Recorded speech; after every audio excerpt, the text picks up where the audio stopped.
ಬಿಸಿಯೂಟದ ನಂತರ ಪ್ಲೇಟ್ ತೊಳೆಯಲು ಮಕ್ಕಳಿಗೆ ಸೂಕ್ತ ನೀರಿನ ವ್ಯವಸ್ಥೆ ಇಲ್ಲದೆ ಚರಂಡಿ ಪಕ್ಕದಲ್ಲಿರುವ ಪೈಪ್ ನೀರಲ್ಲಿ ಮಕ್ಕಳು ಪ್ಲೇಟ್ ತೊಳೆಯುವಂತಾಗಿದೆ. ಬಾಗಲಕೋಟೆ ಜಿಲ್ಲೆಯ ಆಲಬಾಳ ಗ್ರಾಮದ ಸರ್ಕಾರಿ ಪ್ರಾಥಮಿಕ ಶಾಲೆಯ ದುಸ್ಥಿತಿಗೆ ಭಾರೀ ಆಕ್ರೋಶ ವ್ಯಕ್ತವಾಗಿದೆ. ಶಾಲಾ ಸುಧಾರಣಾ ಸಮಿತಿ ಹಾಗೂ ಶಿಕ್ಷಣ ಇಲಾಖೆ ಬೇಜವಾಬ್ದಾರಿಗೆ ಸಾರ್ವಜನಿಕರು ಛೀಮಾರಿ ಹಾಕಿದ್ದಾರೆ. ಕನಿಷ್ಠ ಮೂಲಭೂತ ಸೌಕರ್ಯ ನೀಡದ ಶಿಕ್ಷಣ ಇಲಾಖೆ ವಿರುದ್ಧ ಪೋಷಕರು ಕಿಡಿಕಾರಿದ್ದಾರೆ. ಕೂಡಲೇ ಶಿಕ್ಷಣ ಸಚಿವರು ಮೂಲಭೂತ ಸೌಕರ್ಯ ಕಲ್ಪಿಸಿಕೊಡಬೇಕು ಅಂತ ಪೋಷಕರು ಆಗ್ರಹಿಸಿದ್ದಾರೆ.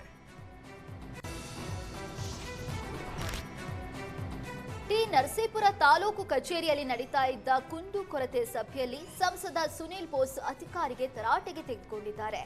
ಲ್ಯಾಪ್ಟಾಪ್ ಹಾಗೂ ತಳ್ಳೋಕಾಡಿ ವಿತರಣೆ ಸಂಬಂಧ ಬನ್ನೂರು ಪುರಸಭೆ ಮುಖ್ಯಾಧಿಕಾರಿ ಹೇಮಂತ್ಗೆ ಕ್ಲಾಸ್ ತೆಗೆದುಕೊಂಡಿದ್ದಾರೆ.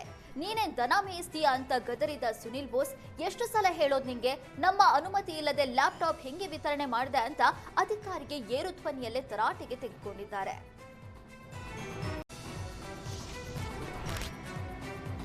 ಜನರ ಗಮನ ಬೇರೆಡೆ ಸೆಳೆದು ಕಳವು ಮಾಡ್ತಾ ಇದ್ದ ಕಳ್ಳಿಯನ್ನ ಪೊಲೀಸರು ಬಂಧಿಸಿದ್ದಾರೆ. ದಾವಣಗೆರೆಯ ಭೀಮಾನಗರದ ಸಿರಿನಾ ಬಾನು ಮೊಹಮ್ಮದ್ ಜಾಫರ್ ಎಂಬಾಕೆಯನ್ನ ವಶಕ್ಕೆ ಪಡೆದಿದ್ದಾರೆ. ರಾಣಿಬೆನ್ನೂರು ನಗರದ ದೊಡ್ಡಪೇಟೆಯ ಬಟ್ಟೆ ಅಂಗಡಿಗೆ ಬಂದಿದ್ದ ಮಹಿಳೆ ಬ್ಯಾಗ್ನಲ್ಲಿದ್ದ 59 ಗ್ರಾಂ ಬಂಗಾರದ ಆಭರಣ, 70 ಗ್ರಾಂ ಬೆಳ್ಳಿ ಆಭರಣವನ್ನ ಕದ್ದಿದ್ಲು. 1,000 ನಗದು ಹಣ ಸೇರಿದಂತೆ ಒಟ್ಟು 4,76,500 ರೂಪಾಯಿ ವಸ್ತುಗಳನ್ನ ಸಿರಿನಾ ಬಾನು ಕದ್ದಿದ್ಲು. ಸಿಸಿಟಿವಿಯಲ್ಲಿ ಕಳ್ಳಿಯ ಕೃತ್ಯ ಸೆರೆಯಾಗಿದ್ದು ರಾಣಿಬೆನ್ನೂರು ಶಹರ ಪೊಲೀಸರು ಸಿರಿನಾ ಬಾನುವನ್ನ ವಶಕ್ಕೆ ಪಡೆದು ಆಭರಣವನ್ನ ಜಪ್ತಿ ಮಾಡಿದ್ದಾರೆ. ಸಿಎಂ ಸಿದ್ದರಾಮಯ್ಯ ಪುತ್ರ ಯತೀಂದ್ರ ಅವರು ಇಂಧನ ಇಲಾಖೆಯಲ್ಲಿ ಹಸ್ತಕ್ಷೇಪ ಮಾಡ್ತಾ ಇದ್ದಾರೆ ಅನ್ನೋ ಕಾರಣಕ್ಕೆ ಬೇಸರಗೊಂಡ ಸಚಿವ ಜಾರ್ಜ್ ರಾಜೀನಾಮೆಗೆ ಮುಂದಾಗಿದ್ರು ಅನ್ನೋ ಸುದ್ದಿ ಸಂಚಲನ ಸೃಷ್ಟಿಸಿದೆ. ಕೆಪಿಟಿಸಿಎಲ್ ಎಂಡಿ ಪಂಕಜ್ ಕುಮಾರ್ ಪಾಂಡೆ ವಿರುದ್ಧ ಕ್ರಮಕ್ಕೆ ಸಿಎಂ ಮುಂದಾಗಿದ್ರು. ಈ ಬಗ್ಗೆ ಸಿಎಂ ನಿವಾಸಕ್ಕೆ ಹೋಗಿ ಸಿದ್ದರಾಮಯ್ಯನವರನ್ನ ಪ್ರಶ್ನಿಸಿದ್ದ ಸಚಿವ ಜಾರ್ಜ್, ನನಗೆ ಗೊತ್ತಿಲ್ಲದಂತೆ ನನ್ನ ಇಲಾಖೆ ಅಧಿಕಾರಿಗಳ ವಿರುದ್ಧ ಕ್ರಮ ಯಾಕೆ ಅಂತ ಬೇಸರ ವ್ಯಕ್ತಪಡಿಸಿದ್ರಂತೆ. ಅಷ್ಟೇ ಅಲ್ಲ, ಕಳೆದ ವಾರ ಸಿಎಂ ಭೇಟಿಯಾಗಿ ರಾಜೀನಾಮೆ ನೀಡೋದಕ್ಕೆ ಮುಂದಾಗಿದ್ರಂತೆ. ಈ ವಿಚಾರ ವಿಧಾನಸಭೆಯಲ್ಲೂ ಪ್ರಸ್ತಾಪ ಆಯಿತು. ಇಂಧನ ಸಚಿವ ಕೆಜೆ ಜಾರ್ಜ್ ಅವರಿಗೆ ಈ ಬಗ್ಗೆ ಸ್ಪಷ್ಟನೆ ನೀಡಿ ಅಂತ ಸುನೀಲ್ ಕುಮಾರ್ ಆಗ್ರಹಿಸಿದ್ರು. ಇದಕ್ಕೆ ಸಚಿವ ಜಾರ್ಜ್, ನಾನು ರಾಜೀನಾಮೆಗೆ ಮುಂದಾಗಿದ್ದೆ ಅನ್ನೋದು ಸುಳ್ಳು ಸುದ್ದಿ, ನಾನು ರಾಜೀನಾಮೆ ನೀಡುವ ನಿರ್ಧಾರ ಮಾಡಿದ್ದೆ ಅನ್ನೋದ್ರಲ್ಲಿ ಸತ್ಯ ಇಲ್ಲ ಅಂತ ಹೇಳಿದ್ದಾರೆ. ಇಂಧನ ಸಚಿವ ಕೆಜೆ ಜಾರ್ಜ್ ರಾಜೀನಾಮೆ ವದಂತಿ ಹಬ್ಬಿದ್ದು, ಈ ಬಗ್ಗೆ ಪ್ರತಿಕ್ರಿಯಿಸಿದ ಸಿಎಂ ಸಿದ್ದರಾಮಯ್ಯ, ಅವರ್ಯಾಕೆ ರಾಜೀನಾಮೆಯನ್ನ ಕೊಡ್ತಾರೆ ಅಂತ ಗರಂ ಆದ್ರು. ಅದೆಲ್ಲ ಸುಳ್ಳು ಆರೋಪ. ಕೆಜೆ ಜಾರ್ಜ್ ರಾಜೀನಾಮೆ ನೀಡಿಲ್ಲ. ಜಾರ್ಜ್ ಸದನದಲ್ಲೇ ಉತ್ತರ ಕೊಟ್ಟಿದ್ದಾರೆ. ಎಲ್ಲದಕ್ಕೂ ಸಚಿವ ಜಾರ್ಜ್ ಸ್ಪಷ್ಟನೆ ಕೊಟ್ಟಿದ್ದಾರೆ ಅಂತ ಸಿದ್ದರಾಮಯ್ಯ ಸಬೂಬು ನೀಡಿದರು.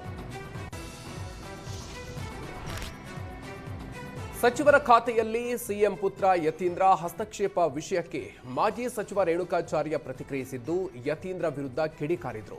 ಯತೀಂದ್ರ ಸಿದ್ದರಾಮಯ್ಯ ಸೂಪರ್ ಸಿಎಂ ಆಗಿ ಕೆಲಸ ಮಾಡ್ತಿದ್ದಾರೆ. ಇಡೀ ಸರ್ಕಾರ ಕಂಟ್ರೋಲ್ ಮಾಡ್ತಿರೋದು ಸಿದ್ದರಾಮಯ್ಯ ಸುಪುತ್ರ ಯತೀಂದ್ರ. ಎಲ್ಲ ಇಲಾಖೆಗಳಲ್ಲಿ ಹಸ್ತಕ್ಷೇಪ ಮಾಡ್ತಾ ಇರೋದ್ರಿಂದ ಎಲ್ಲರೂ ಬೇಸತ್ತು ಹೋಗಿದ್ದಾರೆ. ಸಿದ್ದರಾಮಯ್ಯ ಸಿಎಂ ಸ್ಥಾನಕ್ಕೆ ರಾಜೀನಾಮೆ ನೀಡೋ ಪ್ರಸಂಗ ಬಂದ್ರೆ ಮಗನನ್ನ ಡಿಸಿಎಂ ಮಾಡಬೇಕು ಅಂತ ಷಡ್ಯಂತ್ರ ನಡೀತಾ ಇದೆ ಅಂತ ರೇಣುಕಾಚಾರ್ಯ ಆರೋಪಿಸಿದ್ರು.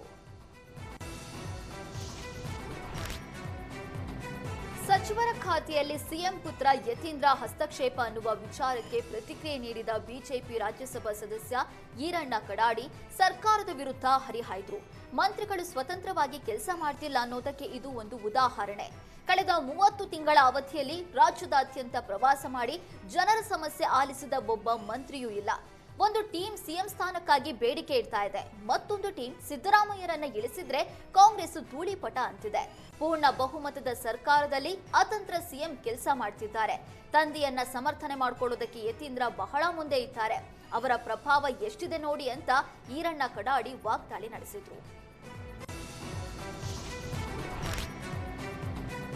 37,000 ಕೋಟಿ ರೂಪಾಯಿ ಬಿಲ್ ಬಾಕಿ ಉಳಿಸಿಕೊಂಡಿರೋ ಸರ್ಕಾರದ ವಿರುದ್ಧ ರಾಜ್ಯ ಗುತ್ತಿಗೆದಾರರ ಸಂಘ ತಿರುಗಿ ಬಿದ್ದಿದೆ. ಬಾಕಿ ಪಾವತಿಸದೇ ಇದ್ರೆ ಕಾಮಗಾರಿ ಬಂದ್ ಮಾಡಿ ಪ್ರತಿಭಟನೆಗೆ ನಿರ್ಧರಿಸಿದ್ದು, ಮಾರ್ಚ್ 5ರಿಂದ ಎಲ್ಲಾ ಇಲಾಖೆಗಳ ಕಾಮಗಾರಿ ಸ್ಥಗಿತಗೊಳಿಸ್ತೀವಿ ಅಂತ ಎಚ್ಚರಿಕೆ ಕೊಟ್ಟಿದ್ದಾರೆ. ಕಾಂಗ್ರೆಸ್ ಸರ್ಕಾರ ಬಂದಾಗಿನಿಂದಲೂ ಗುತ್ತಿಗೆದಾರರ ಹಣ ಬಾಕಿ ಉಳಿಸಿಕೊಂಡಿದ್ದಾರೆ ಅಂತ ಆರೋಪಿಸಲಾಗಿದೆ. ಹಂತ ಹಂತವಾಗಿ ಹಣ ಬಿಡುಗಡೆ ಮಾಡ್ತೀವಿ ಅಂತ ಹೇಳಿ ಇಲ್ಲಿವರೆಗೂ ಬಾಕಿ ಹಣ ಬಿಡುಗಡೆ ಮಾಡಿಲ್ಲ ಅಂತ ಆರೋಪಿಸಿದ್ದಾರೆ. ಈ ಬಗ್ಗೆ ಮಾತನಾಡಿದ ಗುತ್ತಿಗೆದಾರರ ಸಂಘದ ಅಧ್ಯಕ್ಷ ಮಂಜುನಾಥ್, ಕಲ್ಯಾಣ ಕರ್ನಾಟಕದ 70% ಶಾಸಕರು ಹಾಗೂ 7 ಸಚಿವರಿಂದ ಅನ್ಯಾಯ ಆಗಿದೆ ಅಂತ ಆರೋಪಿಸಿದ್ದಾರೆ. ವಸತಿ ಮತ್ತು ಸ್ಲಂ ಬೋರ್ಡ್ನಲ್ಲಿ ಹೆಚ್ಚು ಕಮಿಷನ್ ಕೇಳ್ತಾ ಇದ್ದಾರೆ. ಈ ಬಗ್ಗೆ ದಿನೇಶ್ ಗುಂಡೂರಾವ್, ರಹೀಂ ಖಾನ್, ಖರ್ಗೆಗೆ ಪತ್ರವನ್ನ ಬರೆದಿದ್ದೀವಿ. ಬೈರತಿ ಸುರೇಶ್ ಮತ್ತು ಜಮೀರ್ ಖಾನ್ ಅವರಿಗೂ ಪತ್ರ ಬರೆಯಲಾಗಿದೆ.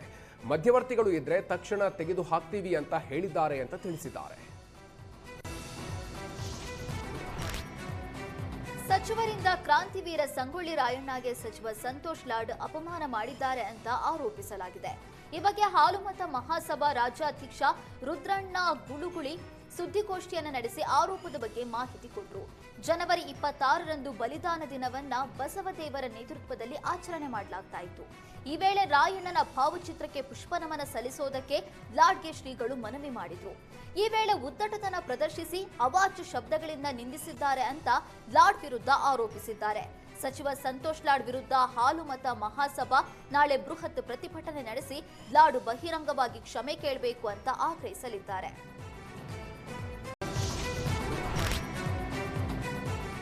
ಚಿನ್ನ ಮತ್ತು ಬೆಳ್ಳಿ ಬೆಲೆ ಅಕ್ಷರಶಃ ಗಗನ ಮುಟ್ಟಿದೆ.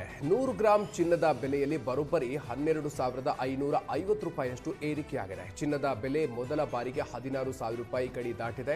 ಅಪರಂಜಿ ಚಿನ್ನದ ಬೆಲೆಯು 17,000 ರೂಪಾಯಿ ಮೈಲಿಗಲ್ಲು ದಾಟಿ 18,000 ರೂಪಾಯಿಯತ್ತ ಸಾಗ್ತಿದೆ. ಬೆಳ್ಳಿ ಬೆಲೆ ಇನ್ನೂ ದೊಡ್ಡ ಜಿಗಿತ ಕಾಣ್ತಿದೆ. ಒಂದೇ ದಿನ 1 ಗ್ರಾಂ ಬೆಳ್ಳಿ ಬೆಲೆಯಲ್ಲಿ 30 ರೂಪಾಯಿ ಜಂಪ್ ಆಗಿದೆ. ಬೆಂಗಳೂರಿನಲ್ಲಿ ಮೊದಲ ಬಾರಿಗೆ 400 ರೂಪಾಯಿ ಗಡಿ ದಾಟಿ 410 ರೂಪಾಯಿ ತಲುಪಿದೆ. ಇನ್ನು ಭಾರತದಲ್ಲಿ ಸದ್ಯ 10 ಗ್ರಾಂನ 22 ಕ್ಯಾರೆಟ್ ಚಿನ್ನದ ಬೆಲೆ 1,63,950 ರೂಪಾಯಿ ಇದೆ. 24 ಕ್ಯಾರೆಟ್ನ ಅಪರಂಜಿ ಚಿನ್ನದ ಬೆಲೆ 1,78,850 ರೂಪಾಯಿ ಆಗಿದೆ. 100 ಗ್ರಾಂ ಬೆಳ್ಳಿ ಬೆಲೆ 41,000 ರೂಪಾಯಿ ಆಗಿದೆ.